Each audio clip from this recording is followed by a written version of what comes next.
오늘 본문은 바사왕 고레스 제3년의 한 일이 다니엘에게 나타났다라는 말로 시작하고 있습니다.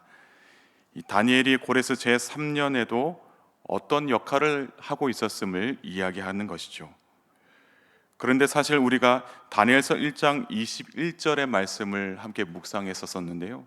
그 말씀을 보면 다니엘이 고레스 왕 원년까지 있었다라는 기록을 우리가 예전에 한번 살펴보았습니다.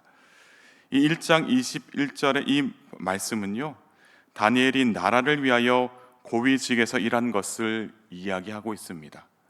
이 고레스 왕 원년까지 고위직에서 일을 했고 그 이후에는 또 다른 일을 했다라는 이야기인데요. 이 바사왕 고레스 원년까지 고위직에서 일함과 동시에 그 이후에는 현직에서 물러나 선지자로서 살았다는 것을 알 수가 있습니다. 그러니까 오늘 본문은 다니엘이 선지자로서 어떤 일을 경험했는지에 대해서 우리에게 이야기를 하고 있는 것입니다. 또한 한 가지 더 중요한 사실을 우리가 알 수가 있습니다. 구약 성경 역대하 36장 22절의 말씀을 보면요, 이스라엘의 포로 귀환에 대한 내용이 기록되어 있습니다. 바사왕 고레스가 조서를 내린 덕분에 이스라엘 백성들이 포로 생활을 다 청산하고 예루살렘으로 돌아올 수 있었다라는 것이죠. 그런데 이 바사왕 고레스가 언제 조서를 내렸냐면 이 고레스 왕 원년에 온 나라에 공포하고 조서를 내렸습니다. 그러니까 이러한 사실 속에서 생각해 보면 다니엘이 자신의 동족들이 본향으로 돌아가는 것을 알고 있었고 또 그것을 지켜보지 않았을까 하는 생각을 할 수가 있습니다. 이스라엘 백성들이 본향으로 돌아가는 것을 다니엘이 알고 있었다는 것이죠. 그때 이 다니엘은 고향으로 다른 이스라엘 백성들과 함께 돌아가지 않고 그곳에 남아서 어떠한 일들을 감당하고 있었는데요. 그 상황 가운데서 1절의 말씀은 이렇게 시작하고 있습니다. 제가 읽겠습니다.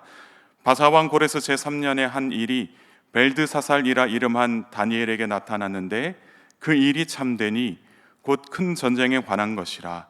다니엘이 그 일을 분명히 알았고 그 환상을 깨달으니라. 아멘.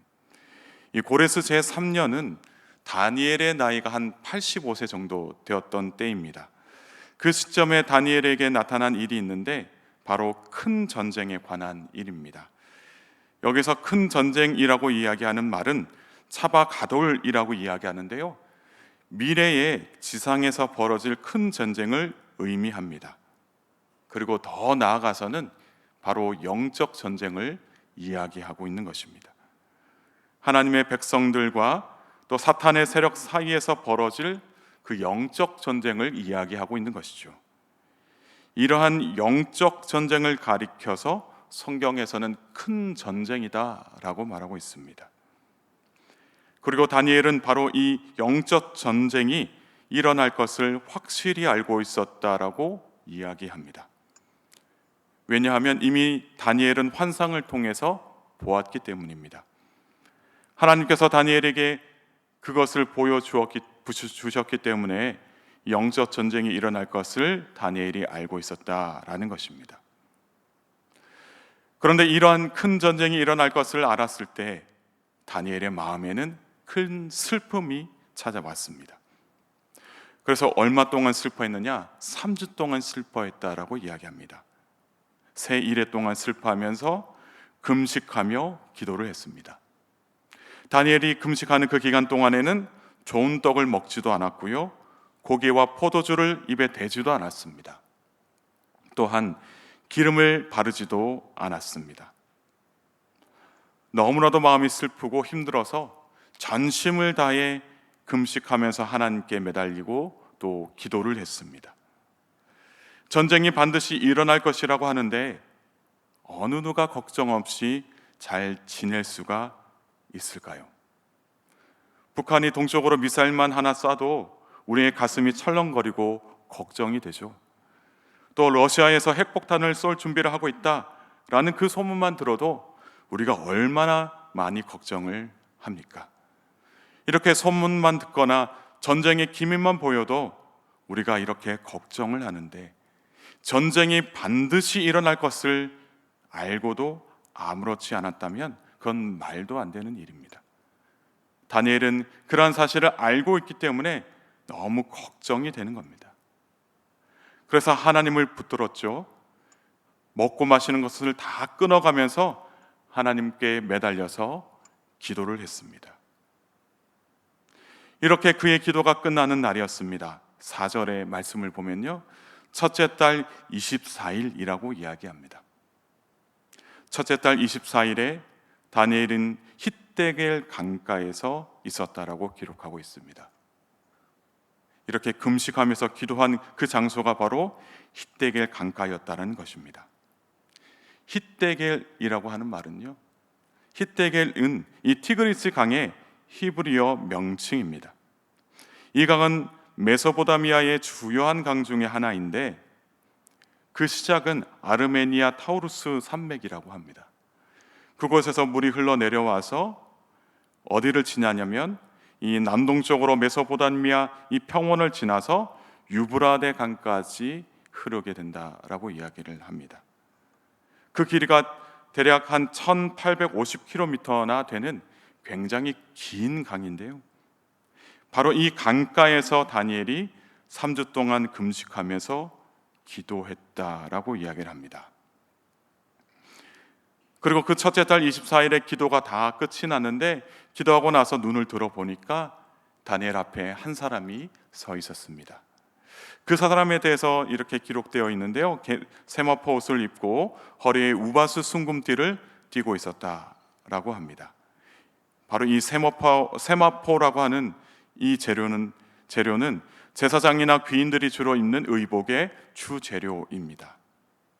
세미하게 직조된 그 것인데 불을 상징하고 또 영적 의미로는 성도의 영적 순결과 거룩한 행실을 의미한다라고 합니다.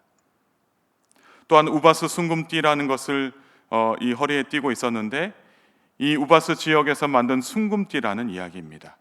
우바스라는 곳은 당시 금산지로 유명한 지역이었습니다. 이렇게 세마포로 된 옷을 입고 허리에 우바스 순금띠를 띤 사람이 다니엘 앞에 서 있었다라고 하는 것이죠. 그리고 그의 몸은 황옥 같고 그의 얼굴은 번갯빛 같고 그의 눈은 횃불 같고 그의 팔과 발은 빛난 놋과 같고 그의 말소리는 무리의 소리와 같았다라고 말합니다. 우리가 이렇게만 들어도 일반 사람이 아닌 것을 알 수가 있습니다. 다니엘이 보았던 존재는 바로 천상의 존재였습니다. 그런데 이 7절의 말씀을 보면 바로 앞에 서 있는 그 천상의 존재를 다니엘만 보았다라고 이야기를 하고 있습니다. 이 환상을 다니엘만 보았다라는 것이죠. 그렇다면 다니엘 말고도 다른 사람들이 그곳에 있었다라는 이야기인데 그 자리에 다니엘과 함께 그 자리에서 있었던 사람들이 있었다라는 것입니다. 그런데 다른 사람들은 다 보지 못하고 오직 다니엘만 보았다라고 합니다. 다른 사람들은 다 그것을 보지 못했음에도 불구하고 크게 떨면서 도망하였고 몸을 숨겼다라고 이야기하고 있습니다. 그래서 8절의 말씀을 보면 이 환상을 다니엘 혼자만 보았고 이 환상으로 인하여 다니엘은 몸에 힘이 빠지는 것을 경험하게 되었습니다. 아름다운 빛이 변하여 썩은 듯 했고 힘이 다 없어지는 것을 느꼈다라고 이야기하고 있습니다. 여기서 아름다운 빛이라고 하는 것은 다니엘의 피부 상태를 이야기하는데요, 그의 피부가 일시적으로 검게 변했다라고 이야기를 하는 것이죠. 얼마나 이 환상이 충격적이었으면 일시적으로 그의 몸에서 생기가 다 빠져나가 버린 듯한 그런 경험을 했겠습니까? 또한 그 환상 중에 음성이 들렸고 그 음성으로 말미암아 다니엘은 얼굴을 땅에 대고 깊이 잠들었다라고 이야기합니다. 여기서 깊이 잠들었다라고 말하는 것은 피곤해서 곤히 잠드는 것을 이야기하는 것이 아니라 환상 중에 들려온 그 음성으로 말미암아 의식을 잃고 기절한 상태를 이야기합니다. 그 정도로 이 다니엘은 그 천상 존재의 그 음성을 감당하기가 힘들었다라는 것이죠. 여기서 알 수 있는 것은 이 유한한 존재인 인간은 하나님의 그 능력을, 하나님을 감당하기가 어렵다라는 것을 우리가 알 수가 있습니다. 때로는 우리가 삶 속에서 하나님의 능력을 경험하기를 원합니다. 또한 앞으로 어떤 일들이 일어날까 하나님께서 환상을 보여주셔서 앞으로의 일들을 알았으면 좋겠다라고 우리는 그저 생각합니다. 사실 우리는 이 하나님을 감당하기가 어려운 존재입니다.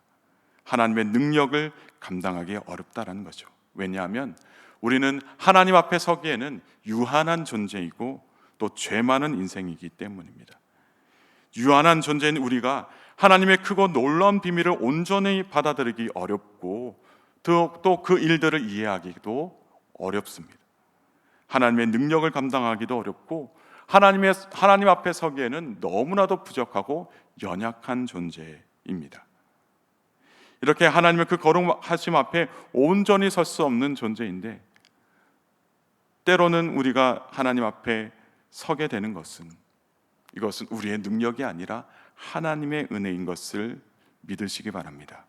우리가 만일 하나님 앞에 서면 다니엘처럼 몸에 힘이 빠지고 아름다운 빛이 변하게 되며 심지어 의식을 잃게 될 것이다 라고 이야기하고 있습니다.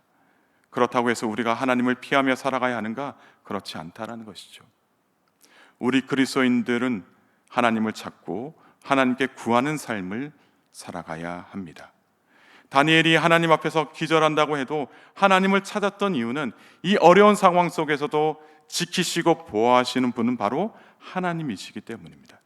특별히 영적 전쟁터와 같은 삶의 터전에서 우리를 지키시고 보호하시는 그 하나님을 붙들고 살아가야 한다라는 것이죠. 그러면 다니엘이 경험했던 하나님의 그 크고 놀라우신 은혜를 우리도 그 삶의 터전 한가운데서 경험하게 될 줄 믿습니다.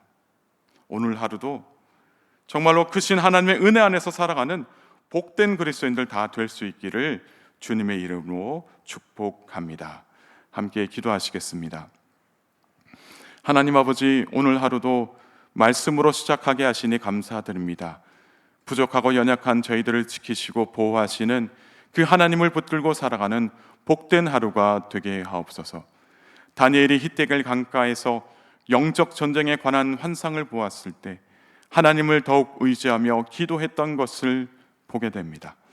나라와 백성들을 사랑하는 마음으로 영적 전쟁에서 승리하기를 간절히 바라는 그 마음으로 기도하였는데, 다니엘의 이러한 기도가 오늘날 우리들의 기도가 되게 하옵소서. 특별히 나라와 교회를 사랑하는 마음으로 오늘 이 새벽에 나와 기도합니다. 갈등과 분쟁, 환상에서 건지실 분은 오직 하나님 한 분밖에 없음을 고백하며 기도하오니 주님 은혜 베풀어 주옵소서. 그래서 이 나라 가운데 주님께서 함께 하심으로 말미암아 회복되고 다시금 아버지 하나님 승리하는 그러한 오늘 하루가 되게 하옵소서. 주님, 이 시간 저희들의 기도에 응답하여 주셔서 이 어려움을 극복할 수 있도록 도와주옵소서. 그래서 온 교우들이 살아가는 그 영적 전쟁터와 같은 자리마다 주님께서 함께하여 주셔서 영적 승리의 기쁨을 누리며 살아가게 하옵소서. 오늘 하루도 주께서 함께 하시기를 소망합니다. 비록 주님과 함께 동행하기에는 저희들 너무나도 부족합니다. 너무나도 연약하고 너무나도 죄 많은 인생입니다. 그러나 주님께서는 저희들을 버리지 아니하시고 사랑으로 함께 하실 줄 믿습니다. 그러나 주님, 이제는 주님이 아니고서는 저희들 바른 길, 의의 길로 인도할 존재는 그 어디에도 없음을 고백하오니 이 시간 주님 저희들과 함께 동행하여 주시고 오늘 하루도 주님과 함께 살아가는 복된 하루가 되게 하옵소서. 오직 주님만 저희의 발걸음을 온전히 인도하여 주옵소서. 감사드리며 예수님의 이름으로 기도하옵나이다. 아멘.